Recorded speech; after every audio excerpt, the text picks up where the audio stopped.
um, ever since October 7th, and this is my fifth visit to Israel. I'm here on a delegation. Well, my delegation actually left, but I'm still here carrying on the work. I'm part of a team called Aftab under Cyrus Fund, and we are trying to create a safe buffer zone for, as the diaspora for the Iranian people inside of Iran.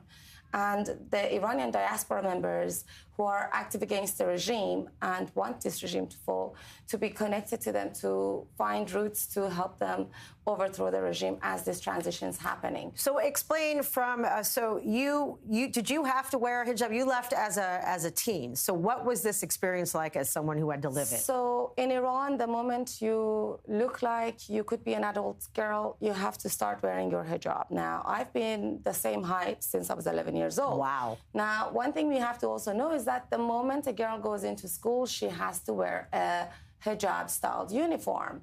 Head to toe covered, only parts, only the face showing, maybe a little fringe.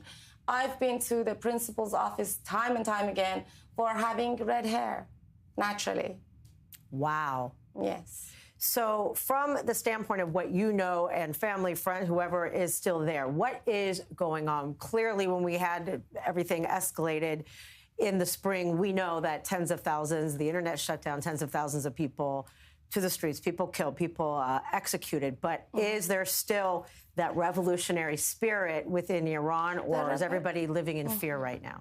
The fear is, of course, imminent for Iranian people. However, there is a dichotomy in place where fear is also abandoned. There is a constant abandonment of fear when people are going towards the bullets with empty hands. That is an absolute definition of abandonment of fear. In a state where oppression is the only thing the regime does, having your headscarf or not is no longer actually a priority for the men and women of Iran. Men push women to, well, encourage, they don't push, they encourage women to be as free as they want. However, this regime is adamant on killing men and women who want to be free. So if a restaurant owner encourages his customers to be as liberal as they want, he's going to be punished just as much as those women. But what does a punishment in this case look like? What is the difference between people that are just being executed and killed versus fined or thrown in jail? Mahsa Amini was killed for her hair, simply. Nika Shahkarami was killed for setting her hair on scarf. Women have had Iranian women's hair right now is in the international markets after the massacres on January 7th and 8th and 9th.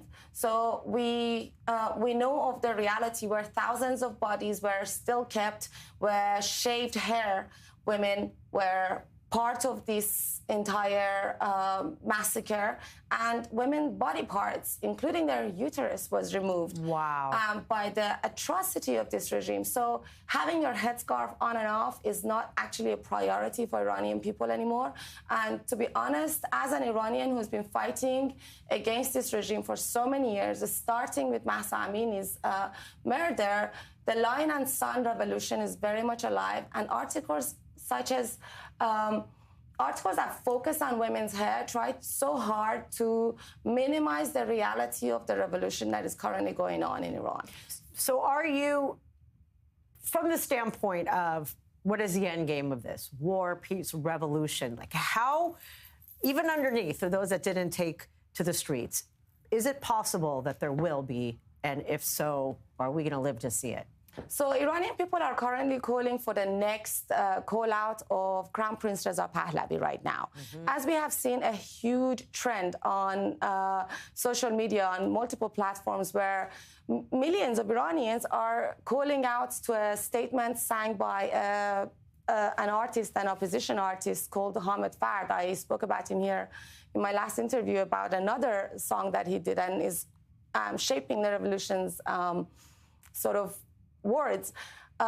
They say, Hamvatan yar ma, Pahlavi shah ma, meaning my countrymen are by my side, they're my compatriots, and Pahlavi is my king. So they are calling out for the next call out to come to the streets.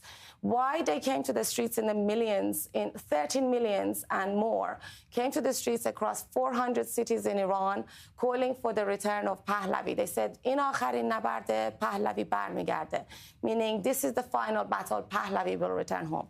These days of war and kinetic action against the Islamic Republic has been an absolute reality of hope and despair for the Iranian people. We are the first nation and one of the only nations who are calling for our foreign allies to throw bombs on our homeland. Is there a disappointment within society that, you know, the beginning of this, President Trump saying help on the way, don't worry, help is on the way? Are people feeling abandoned by President Trump? Iranian people have come to learn that diplomacy on television is very different to the reality on the ground. So they are hopeful, and they're still calling him Uncle Donnie. They are still calling him Uncle Donnie.